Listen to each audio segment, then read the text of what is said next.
Hello everyone, my name is Megha Banani and welcome to all of you. और आज हम करने वाले हैं संधि का पार्ट नंबर 8 और आज हमारी संधि कंप्लीट हो जाएगी। संधि कंप्लीट हो जाएगी मतलब इससे इतना बड़ा टॉपिक जो है वो कंप्लीट हो जाएगा। नेक्स्ट हम क्या सीखेंगे वो हम बाद में वीडियो के बाद में स्टार्ट करेंगे, ठीक है। तो आज हम करने वाले हैं संधि का पार्ट नंबर 8 जिसमें हम समझेंगे विसर्ग संधि। इससे पहले हमने क्या समझा था, व्यंजन संधि, और आज हम समझेंगे विसर्ग संधि।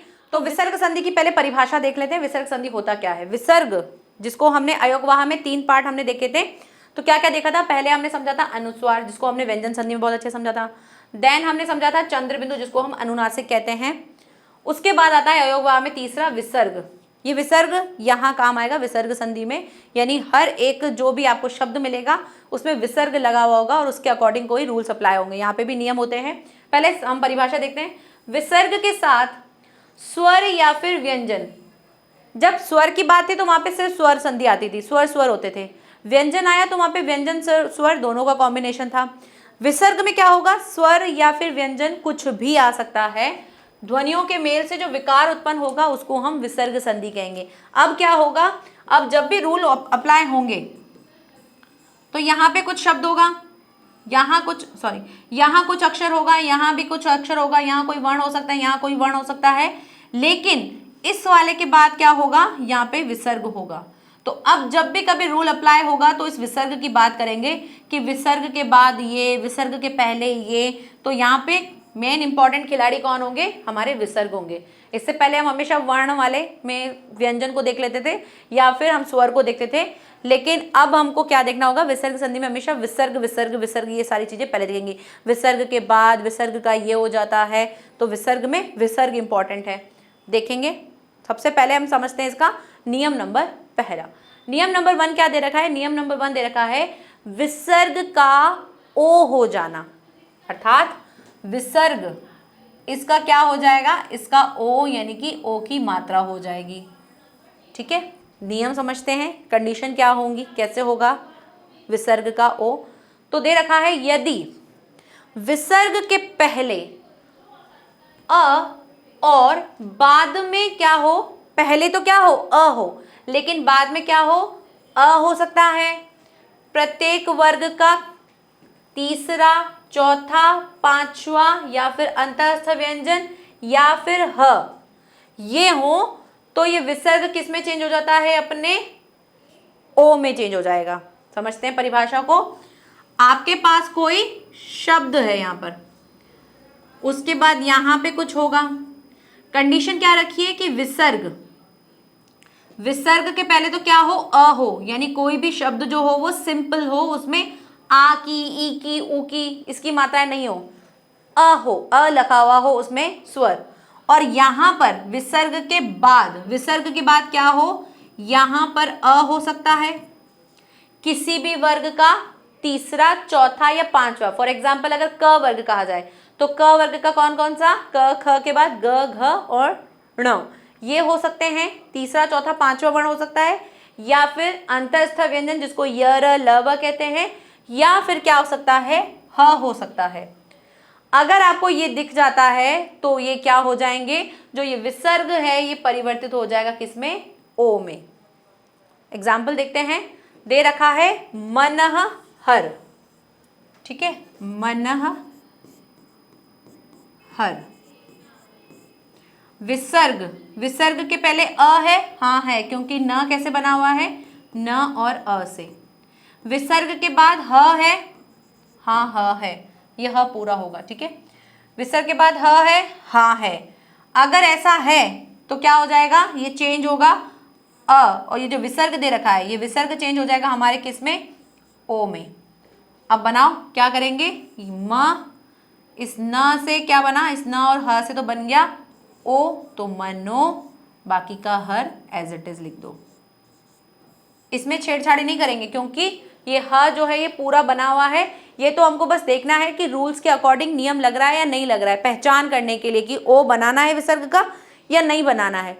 तो विसर्ग का ओ कैसे बन जाएगा, आपको विसर्ग से पहले क्या मिलेगा, अ मिलेगा, और कोई स्वर नहीं, सिर्फ और सिर्फ अ। विसर्ग के बाद क्या हो, अ हो, या फिर किसी भी वर्ग का तीसरा, चौथा, पांचवा हो, अंतःस्थ व्यंजन हो, या फिर ह हो तो बन जाता है वो क्या, विसर्ग का ओ।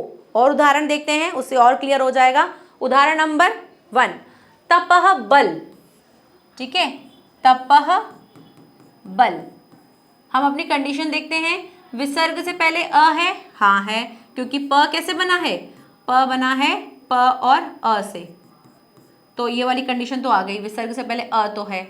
विसर्ग के बाद क्या होना चाहिए, किसी भी वर्ग का तीसरा, चौथा या पांचवा। अब ब सोचो, ब किस में होगा, ब है प वाले वर्ग का, प फ भ ब म, है ना, तो ब भ, तो ये तीसरा वाला है, तो कंडीशन हो गई कंप्लीट। अब विसर्ग का क्या हो जाएगा, विसर्ग का बन जाएगा ओ। करते हैं, त प में चेंज करेंगे तब वो ओ, तपोबल, तपोबल। क्लियर। नेक्स्ट देखते हैं, मन वैज्ञानिक। हम कितनी बार ये वर्ड यूज करते हैं, लेकिन हमको इसका संधि विच्छेद अगर करने को आए तो हम नहीं कर पाए। हम क्या करेंगे, मन वैज्ञानिक लिख देंगे। नहीं, कैसे बनेगा, विसर्ग से पहले अ है, हाँ है, व दे रखा है। अब व देखो, व क्या है, क्या स्पर्श व्यंजन है, किसी का तीसरा चौथा पांचवा है, नहीं है। क्या है ये, अंतस्थ व्यंजन है, य र ल व, है ना अंतस्थ व्यंजन। कंडीशन अप्लाई हो रही है, तो विसर्ग का क्या हो जाएगा, ओ हो जाएगा। हम लिखेंगे म, न के साथ लगा देंगे ओ, मनो, बाकी का पीछे का एज इट इज। पीछे वालों को तो छेड़ना ही नहीं है, जैसा दे रखा है वैसा का वैसा लिखना है, बस कंडीशन देखनी है कि जो हम रूल बोल रहे हैं वो अप्लाई हो रहा है या नहीं हो रहा है। नेक्स्ट उदाहरण देखते हैं। नेक्स्ट है यशः दा। यशः दा। एक और चीज बताऊं आपको, जो भी हम इस तरह से लिखते हैं ना, ऐसे वाले शब्द, इनको कभी भी जैसे य और श इस तरह से नहीं लिखना। ये लिखने का तरीका गलत हो जाता है। हमेशा कैसा लिखा जाता है, य और श को इस तरह से, इसको बीच में यहाँ पर लाइन लगाई जाती है। इसको क्या बोलते हैं, ये जो वर्ण होते हैं इनको बोलते हैं घुंडी, घुंडी वाले जो वर्ण होते हैं। ठीक है, तो इनको हमेशा इस तरह से लिखा, जैसे ये श हो गया या थ से थर्मस हो गया, तो उसको भी हमको ऐसे लिखना चाहिए। जैसे ध से धनुष हो गया, इसको भी हमको ऐसे लिखना चाहिए। तो ये घुंडी वाले बोलते हैं इनको, घुंडी वाले। ऐसे वाले वर्ण को कभी भी ऐसे पूरा लाइन नहीं बना के लिखना। कभी अगर आपके घर में छोटे बच्चे हो ना, तो उनको अभी से ही ये चीजें सिखा देना कि ऐसे नहीं लिखो, इस तरह से लिखो, नहीं तो ये लिखने का तरीका गलत है। स्टार्ट करते हैं, कहाँ थे हम, हाँ, यशः दा। तो यहाँ पे विसर्ग है, इससे पहले क्या दे रखा है, अ दे रखा है। ठीक है, अ दे रखा है। यहाँ पर द दे रखा है, द किसका है, त थ द ध न, है ना, तो द किसका है, तीसरा वर्ण है किसी वर्ग का, हाँ है। तो चलो ये कंडीशन अप्लाई हो रही है, तो श, ये जो विसर्ग है ये क्या बन जाएगा, ओ में बन जाएगा, तो हो जाएगा यशोदा, यशोदा। ये था हमारा रूल नंबर 1। विसर्ग का ओ हो जाना कब होगा, अगर विसर्ग से पहले अ हो और विसर्ग के बाद क्या हो, विसर्ग के बाद अ हो सकता है, किसी भी वर्ग का तीसरा चौथा पांचवा हो सकता है, अंतस्थ व्यंजन हो सकता है, या फिर ह हो सकता है, तो विसर्ग जो है वो ओ में परिवर्तित हो जाएगा। Clear. Next rule number 2। Rule number 2 क्या दे रखा है, रूल नंबर 2 दे रखा है विसर्ग को श, स और श में संबंधी परिवर्तन। तो इसका अलग नियम होगा, इसका अलग नियम होगा, इसका अलग नियम होगा, लेकिन ये तीनों क्या है, ये तीनों ऊष्म व्यंजन से है ना। ऊष्म व्यंजन में होते तो 4 है वैसे, श, श और स होता है, ह भी होता है, लेकिन ह को इन्होंने अलग कर दिया। अब जहाँ पे भी ह के साथ कौन सा नियम चल रहा था, क्योंकि ह के लिए हमने इससे पहले वाला नियम देखा था, उसमें ह था, तो इसलिए उन्होंने ऊष्म व्यंजन को हटा दिया, उसमें से ऊष्म व्यंजन में से ह को हटा दिया कि तुम अलग से चले जाओ। तो अब ये जो ऊष्म व्यंजन बाकी के बचे हुए हैं, इनके साथ कुछ कुछ रूल अप्लाई होंगे। तो श के लिए अलग होगा, श के लिए अलग होगा और स के लिए अलग होगा। 1 बाय 1 सबको समझते हैं। ठीक है, तो फर्स्ट दे रखा है विसर्ग को श संबंधी नियम। ये श जो है ना, ये वाला, इसके लिए नियम देखते हैं। इसके लिए नियम क्या दे रखा है, यदि विसर्ग के बाद च, छ या फिर श क्या हो, विसर्ग के बाद क्या हो, च हो या छ हो या खुद वो श हो, खुद भी हो। ठीक है, तो क्या हो जाएगा, विसर्ग जो है वो श में परिवर्तित हो जाएगा। यानी ये जो विसर्ग है ये किस में परिवर्तित हो जाएगा, श में। कब, जब यहाँ पे, तो अब यहाँ की बात तो हो ही नहीं रही है, इसका तो कोई रोल ही नहीं है। इसके लिए कहा जा रहा है कि जो विसर्ग है ना, विसर्ग के बाद क्या क्या मिलना चाहिए आपको, या तो च मिले या छ मिले या फिर श मिले। तो परिवर्तित हो जाएगा, ये जो विसर्ग है ये श में परिवर्तित हो जाएगा। उदाहरण देखते हैं, उससे और क्लियर होगा। उदाहरण दे रखा है दुह चक्र, ठीक है, दुह चक्र।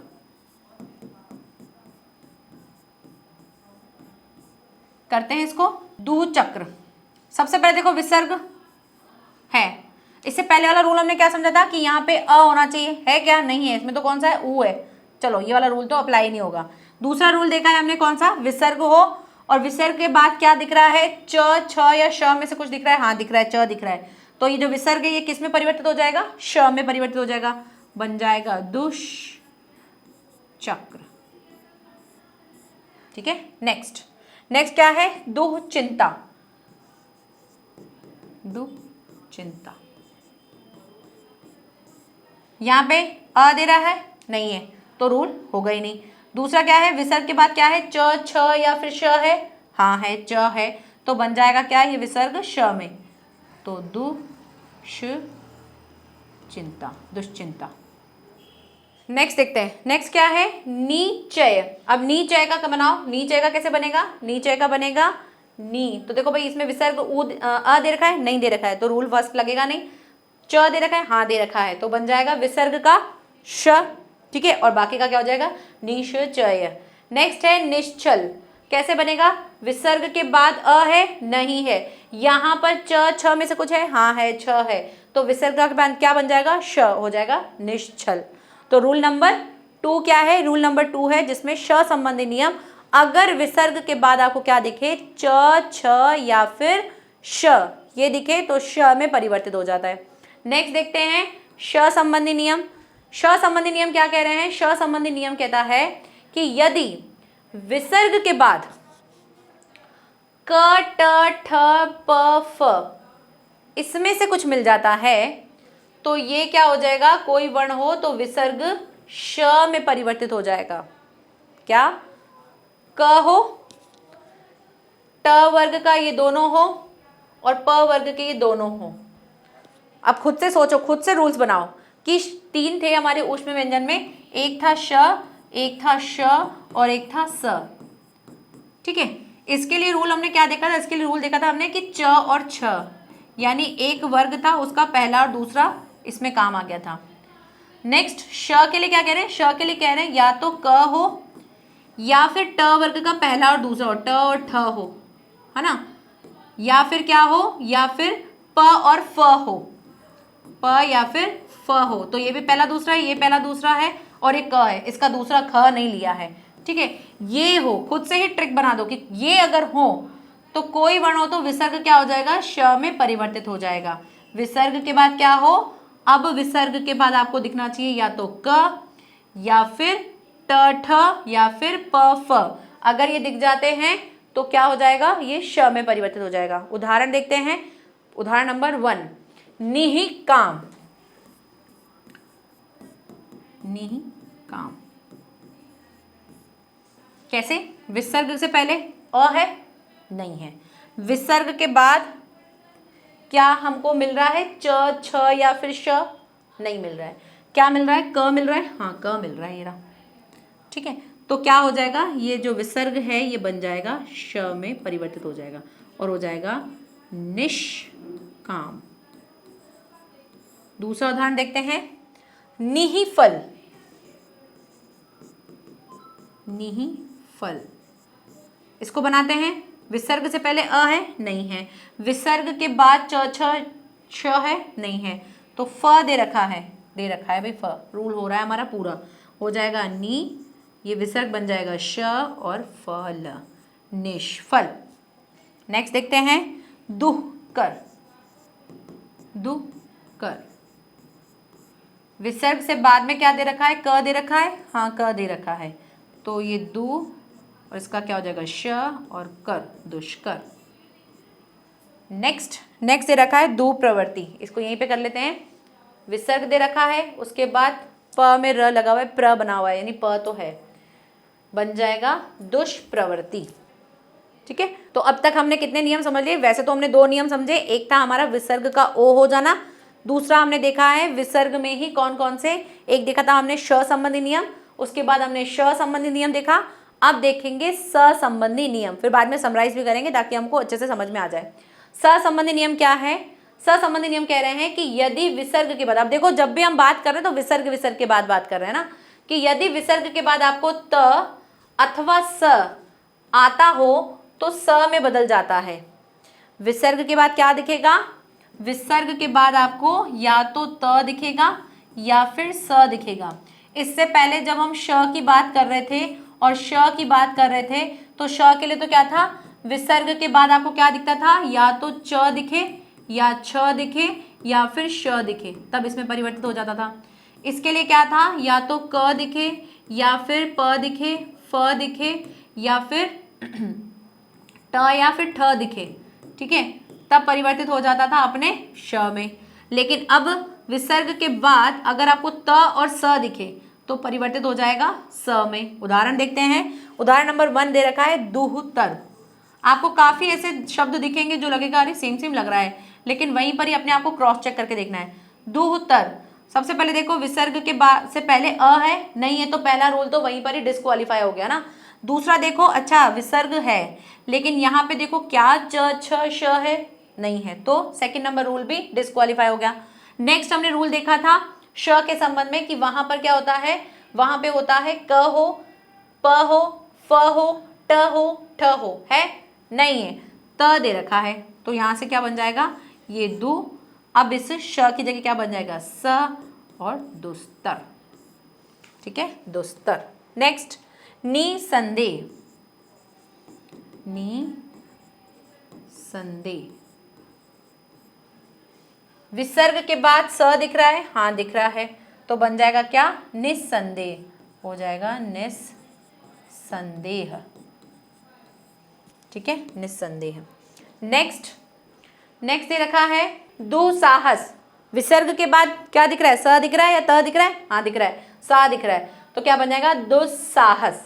ऐसे ही नमहते, विसर्ग के बाद अ तो है भाई है, तो ओ वाला चांस तो हो सकता है, लेकिन इसका क्या देखो, हमने क्या देखा था कि विसर्ग के बाद आपको क्या दिखता हो? ये जो विसर्ग है इसमें अ है और दूसरी तरफ क्या है? दूसरी तरफ आपको किसी भी वर्ण का तीसरा, चौथा, पांचवा ये दिखता हो, तो क्या त तीसरा है क्या? नहीं, तीसरा नहीं है, ये तो प्रथम है, तो वहीं पर ही रूल नंबर पहला जो है उसको हटा दो। तो ऐसे चेक करके देखो कि अच्छा ये वाला हो रहा है क्या? नहीं नहीं ये नहीं हो रहा, तो फिर ये नहीं होगा। तो फर्स्ट वाला जो था वैसा तो होगा ही नहीं, इस विसर्ग का क्या हो जाएगा? स्ते, स बन जाएगा और बन जाएगा नमस्ते। एक और चीज, आपको कई बार एक कार प्रत्यय मिल सकता है, जैसे नमः कार। ये मैं इसलिए बता रही हूं क्योंकि क वाला जो इससे पहले हमने देखा था जिसमें हम श में परिवर्तित करते थे, तो यहाँ पे आप क देख के सोच रहे होंगे कि इसका क का हम नमस्कार ऐसे लिख दें, तो उसके लिए बता रही हूँ कि जब भी आपको ऐसे कार प्रत्यय दिखे, मतलब लिखा हुआ ही कार हो और कोई शब्द नहीं हो, सिर्फ और सिर्फ इस तरह से कार लिखा हो, तब भी क्या होता है? इस विसर्ग का क्या बन जाता है? स बन जाता है, तो इसका क्या बन जाएगा?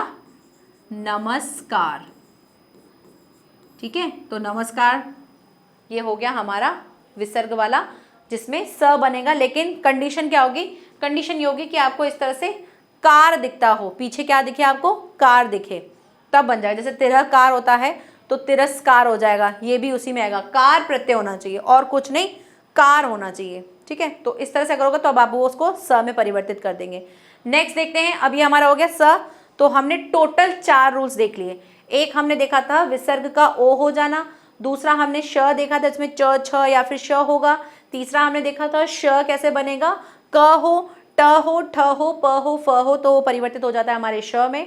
नेक्स्ट स के लिए क्या होना चाहिए? त या फिर स होगा तो बन जाएगा वो स में, जो भी विसर्ग होगा वो स में बन जाएगा। अब नेक्स्ट समझते हैं हमारा नेक्स्ट रूल। नेक्स्ट रूल दे रखा है विसर्ग को र संबंधी नियम, र बन जाए, ठीक है। तो उसका रूल क्या देखते हैं? विसर्ग के पहले क्या दिखे? अ अथवा आ, अ या आ दिखे। इससे पहले जब हमने रूल नंबर 1 देखा था तो उसमें सिर्फ और सिर्फ अ की बात की थी, लेकिन यहाँ पे आ भी बोल रहे हैं। विसर्ग के पहले अ अथवा आ के अतिरिक्त कोई स्वर होने पर, इससे पहले हम अ या आ देखते थे, लेकिन अब कह रहे हैं कि अ या आ नहीं, कोई और स्वर हो, ठीक है, और विसर्ग का मेल किसी स्वर, कोई भी स्वर, कोई कंडीशन रखिए, कोई भी स्वर, जितने भी हमने 11 स्वर पढ़ रखे हैं और बाकी के जो 2 हैं उनको भी, विसर्ग किसी स्वर अथवा किसी वर्ग का तीसरा, चौथा, पांचवा वर्ण या फिर अंतस्थ व्यंजन या फिर ह हो तो विसर्ग का र हो जाता है। अरे ये तो थोड़ा सा सिमिलर है किसके जैसा, हमारे पहले रूल के जैसा, लेकिन जस्ट उसका उल्टा है। उल्टा कैसे? अब से पहले जो हमने फर्स्ट रूल देखा था उसमें सिर्फ और सिर्फ हमने अ की बात की थी कि भाई अ हो, लेकिन यहाँ पे क्या बोला है, अ और आ को छोड़ दो, अ और आ को छोड़ के बाकी जितने भी स्वर हैं, जितने भी स्वर यानी कि ई, बड़ी ई, ऊ, बड़ा ऊ, री ऋषि, ठीक है, अंग, औ, अह, सब कुछ, कोई भी स्वर हो, एक्स वाई जेड, कोई भी स्वर हो और उनके साथ क्या हो, उनके साथ आपका तीसरा, चौथा, पांचवा या फिर अंतस्थ व्यंजन या फिर ह हो तो वो परिवर्तित हो जाता है र में। जो पहला रूल देखा था उसमें हमने क्या देखा था, उसमें हमने देखा था कि क्या होना चाहिए, अ होना चाहिए और बाकी जगह पर ये सारी कंडीशन होनी चाहिए।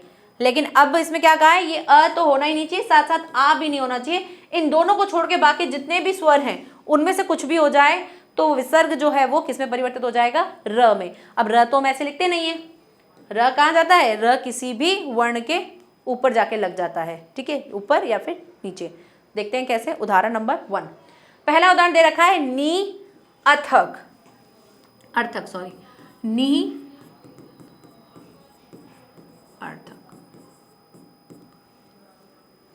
पहले रूल के अकॉर्डिंग अगर देखें तो इसमें अ है, नहीं है, नहीं है तो चलो भाई हटाओ इसको, तो ये तो क्या चलेगा, पहले रूल की तरह। तो पहले रूल की तरह तो बनेगा नहीं, क्योंकि उसके लिए तो हमने क्या देखा था कि भाई अ होना चाहिए। यहाँ पे तो बोला है अ और आ को छोड़ के बाकी कोई भी स्वर हो, तो ठीक है भाई, ई स्वर आ गया, यहाँ पे ई स्वर आ गया तो विसर्ग का क्या बन जाएगा, र बन जाएगा। लेकिन कंडीशन यहाँ पे भी देखो, कंडीशन यहाँ बोला है कि कोई भी स्वर हो सकता है, कोई भी अंतस्थ व्यंजन हो सकता है, किसी भी वर्ग का तीसरा, चौथा, पांचवा वर्ण हो सकता है, ह हो सकता है, कुछ भी हो सकता है। परिवर्तित किस में होगा, र में। अब यहाँ पे अगर नी को देखो, फिर उसके बाद क्या है, विसर्ग है, उसके बाद अ है और देन थर्क है। इस अ और ये विसर्ग का क्या होगा, विसर्ग का र हो जाएगा। ये र आधा है, इसको इस अ के साथ जोड़ देंगे तो पूरा बन जाएगा और बन जाएगा र। अब लगाते हैं नी र थक, निरर्थक। क्लियर। नेक्स्ट देखते हैं। नेक्स्ट दे रखा है दू आचार, दू आचार। इसको बनाते हैं कैसे, विसर्ग दे रखा है, ठीक है, इसके पहले अ दे रखा है, स्वर नहीं है, कौन सा है, ऊ है, तो चलो ये कंडीशन हो गई। यहां देखो, यहां क्या है, कोई तीसरा, चौथा, पांचवा है, स्वर है, हाँ है, आ दे रखा है, इस आ को निकालो। इस विसर्ग का क्या बनेगा, इस विसर्ग का बनेगा र, आधा र। इस र के साथ इस आ को जोड़ेंगे तो पूरा हो जाएगा, बन जाएगा रा। क्या बनेगा, दू रा चार, दुराचार। क्लियर। नेक्स्ट, नेक्स्ट है निहि भय। इसको देखेंगे, निहि भय। यहां पर कौन सा स्वर है, ई है, ठीक है, तो पहला रूल तो नहीं चलेगा। विसर्ग के बाद देखो क्या है, विसर्ग के बाद किसी भी वर्ग का तीसरा है, चौथा है, पांचवा है क्या, हाँ है, प फ भ भ, चौथा है ना, तो परिवर्तित होगा किसमें, र में। अब यहाँ पे कोई स्वर नहीं था ना, स्वर होता तो उसके साथ जुड़ जाता, स्वर है नहीं तो उसको एज इट इज ऐसे ही रख देंगे। अब ये र तो ऐसे रहता नहीं है, ये क्या हो जाएगा, जस्ट अपने पीछे वाले के ऊपर चढ़ जाएगा और बन जाएगा नी भय, इस तरह से, ठीक है। ओके, नाउ नेक्स्ट, नेक्स्ट दे रखा है दुर्लभ। दुर्लभ को बनाते हैं,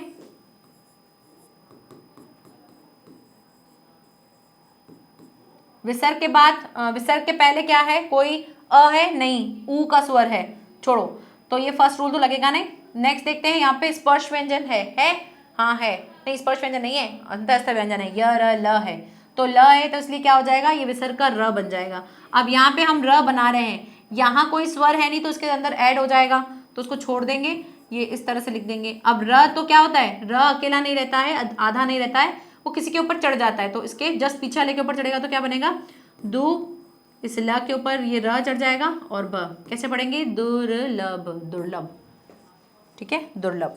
नेक्स्ट दो आत्मा, अब इसमें क्या हो जाएगा? ये र बनेगा, ये आ है तो उसके साथ पूरा चढ़ के क्या बन जाएगा? रा बन जाएगा, हो जाएगा दुरात्मा। नेक्स्ट नीजन, तो नी विसर्ग है, ज किसी भी वर्ग का कौन सा है? तीसरा, चौथा, पांचवा है, हाँ, च छ झ है ना तीसरा, तो परिवर्तित होगा और विसर्ग का क्या हो जाएगा? र हो जाएगा। अब र है तो क्या करेंगे? र, यहाँ तो कोई स्वर नहीं दे रखा है तो उसको आधा ही रखेंगे, चढ़ जाएगा किसके ऊपर? ज के ऊपर। निर्जन, ये विक्रम बेताल वाला नहीं है, वैसे ही चढ़ जाता है किसी के ऊपर, अकेला नहीं रहता है र, ठीक है। तो ये हो गया हमारा र संबंधी नियम। लास्ट एक और नियम है, वो नियम क्या है? विसर्ग का विसर्ग ही हो जाना। जब कभी ऐसा भी होगा कि विसर्ग को हम छेड़ेंगे नहीं और विसर्ग को विसर्ग की तरह ही लिख देंगे, जैसा दे रखा है वैसा का वैसा लिख देंगे, तो वो कंडीशन क्या होती है? उसके लिए देखो कि विसर्ग को विसर्ग संबंधी नियम, जब कभी आपको विसर्ग से पहले तो क्या दिखे? अ दिखे, और विसर्ग का मेल किससे हो? क ख या फिर प फ से हो, तो विसर्ग में परिवर्तन नहीं होता है। अरे रे, दिमाग की खिचड़ी हो गई ना, क्योंकि इतने सारे रूल समझ लिए। अब मैं आपको थोड़ा सा हिंट वाली चीजें हैं वो समझाती हूँ। देखो, सबसे पहले दो रूल निकाल लेते हैं ना। दो रूल था, एक हमने विसर्ग के लिए ओ का रूल समझा था, एक हमने विसर्ग को र के लिए समझा था। पहले इनको समझ लेते हैं, फिर बाकी की बात समझते हैं ना। ओ के लिए और र के लिए, इन दोनों के क्या कंडीशन थी? ओ के लिए तो था कि भाई विसर्ग के पहले क्या हो? अ हो, लेकिन र के लिए क्या बोला? विसर्ग के पहले अ या आ ये नहीं हो, इसके अलावा कोई भी स्वर हो तब तो र बन जाएगा, और अगर अ दिखता है तब क्या बनेगा? ओ बनेगा। बाकी की बात विसर्ग के बाद वाला तो आपको रट ही गया होगा, मैंने इतनी बार बोल दिया कि तीसरा, चौथा, पांचवा, अंतःस्थ व्यंजन, ह ये सब होना चाहिए या कोई स्वर होना चाहिए, ये तो रट ही गया। ये तो दोनों चीजों के लिए सेम सेम है, बस विसर्ग के पहले यहाँ पे अ होना चाहिए और यहाँ पे जब र चेंज होगा तो उसके लिए अ या आ नहीं होना चाहिए। दो रूल्स तो यही खत्म हो गए। फिर तीन रूल हमने देखे थे, एक तो श के लिए, एक श के लिए और एक स के लिए। ये देखे थे। श के लिए हमने क्या देखा था कि च और छ और श ये होना चाहिए, है ना, ये हमने इसके लिए देखा था। फिर श के लिए हमने क्या देखा था? श के लिए हमने देखा था क या फिर ट, ठ और प और फ, ये देखा था, ठीक है। फिर श के लिए हमने ये सब देखा था। उसके बाद स के लिए हमने क्या देखा था? स के लिए था या तो त हो या फिर स हो, ये रूल देखे थे हमने। बाकी का तो पूरा समझ में आ गया कि विसर्ग के बाद ये दिखना चाहिए, इसमें विसर्ग के बाद ये दिखना चाहिए, इसमें विसर्ग के बाद ये दिखना चाहिए। विसर्ग के पहले वाली कोई बात ही नहीं हुई थी, विसर्ग के पहले वाली बात इन दो में हुई थी। इसमें तो विसर्ग के पहले आपको कुछ भी स्वर दिखे, कोई कंडीशन कुछ चीज नहीं है, ठीक है। तो ये हमारे रूल्स यहीं पे कंप्लीट हो गए थे। अब बात आती है विसर्ग को विसर्ग के लिए। उसमें क्या है कि विसर्ग से पहले तो आपको क्या दिखेगा? ये विसर्ग हो, विसर्ग के पहले आपको अ हो तथा विसर्ग का मेल, यहाँ पे तो अ हो, यहाँ पे भी कंडीशन दी है कि अ हो, और यहाँ पर क्या हो? यहाँ पर आपको क मिल जाए, ख मिल जाए, प मिल जाए या फिर फ मिल जाए, तो ये परिवर्तित नहीं होते हैं, ये एज इट इज रहते हैं, एज इट इज रहते हैं। अब इससे पहले हमने क्या देखा था? यहाँ पे भी क था, तो यहाँ पर क होगा और यहाँ पर क्या होना चाहिए? तो यहाँ पर के लिए कोई रूल नहीं था कि विसर्ग के पहले क्या होगा, लेकिन यहाँ पे इन्होंने क्लैरिफाई किया है कि विसर्ग के पहले आपको सिर्फ और सिर्फ क्या दिखेगा? अ ही दिखेगा, इसके अलावा कोई स्वर नहीं होना चाहिए। अगर इसके अलावा कोई स्वर होता है तो फिर वो ये वाली चीज उठाएगा, यानी कि श बनेगा। और अगर विसर्ग के पहले अ है तो फिर क्या होगा? विसर्ग का विसर्ग ही रह जाएगा। जैसे कि उदाहरण तौर पर हम क्या देखते हैं? प्रातः काल, ठीक है। प्रातः काल को देखो कैसे बना हुआ है, प्रातः काल। अब यहाँ पे विसर्ग है, हाँ है, इसके पहले अ स्वर दे रखा है क्योंकि त में अ लगा हुआ है, यहाँ पे क लगा हुआ है, तो अ और क के लिए क्या कंडीशन चलेगी कि विसर्ग का विसर्ग हो जाएगा, तो इनको एज इट इज लिख देंगे प्रातः काल साथ में जोड़ के। ऐसे ही अंतःकरण, तो यहाँ पे भी क्या है? यहाँ पे भी अ दे रखा है स्वर और उसके जस्ट बाद में क्या दे रखा है? आपको क दे रखा है। या तो क हो या फिर क्या हो आपका, क हो, ख हो, प हो या फिर फ हो। अगर इस तरह से मिल जाता है तो वो क्या बन जाएंगे? वो अपने विसर्ग के विसर्ग में ही रह जाएंगे, परिवर्तित नहीं होंगे। तो इस तरह से हमने आज विसर्ग संधि जो है उसको समझ लिया। यही रूल्स हैं विसर्ग के लिए, जिसमें सबसे ज़्यादा श और स का सबसे ज़्यादा यूज़ होता है और ओ का यूज़ होता है, र का भी होता है लेकिन इनका भी यूज़ होता है। जैसे निर्भय, दुर्बल, ये हम कितनी बार देखते हैं, संस्कृत में भी ये शब्द हम देखते हैं। तो ये किस तरह से बने हैं, वो इस तरह से बने हैं। क्लियर? तो हो गई आज हमारी विसर्ग संधि, और यहीं पर हमारी विसर्ग संधि जो है वो कंप्लीट होती है और संधि का पूरा पार्ट कंप्लीट हो गया। अब प्रैक्टिस जो है, हम लाइव क्लासेस में क्वेश्चंस बहुत सारे करते रहते हैं, जिससे हमारी और प्रैक्टिस होती है, डाउट्स होते हैं वो क्लियर होते हैं। तो वहाँ पर हम प्रैक्टिस करेंगे। नेक्स्ट टॉपिक हम क्या लेने वाले हैं उस पर बात करते हैं। नेक्स्ट टॉपिक हम समझेंगे समास। वन टाइम में पूरा का पूरा समास हम क्लियरली समझ लेंगे, उससे रिलेटेड एक्सरसाइजेस भी करेंगे, देखेंगे किस तरह से समास को किया जाता है, समास में कौन कौन सी चीज़ें हैं जो हमें ध्यान रखनी चाहिए, कौन सा समास है जिसमें कई बार कन्फ्यूज़न हो जाता है, वगैरह वगैरह सब पे बात करेंगे डिटेल में। तो नेक्स्ट क्लास में मिलते हैं, तब तक के लिए bye bye, take care and thank you so much.